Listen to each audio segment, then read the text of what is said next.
vanskelig og litt sakte da. Det er viktig å skrå av den øverste biten her. Den skrår av oppover sånn, og så tar du av sidene.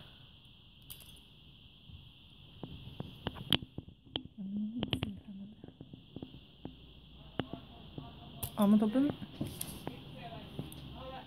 Og sidene.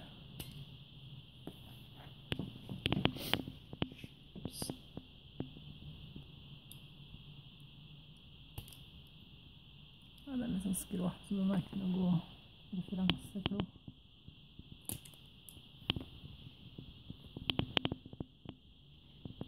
Skrår oppover begge sider. Den er fin, vet du. Du må filme ovenfra sånn. Så du ser ned. Sånn, ikke sant? Der ja, så ser du at nerven går der. Så da vet vi at vi kan dra hele den skråptoppen. Sånn. Og så må vi ta av sidekantene.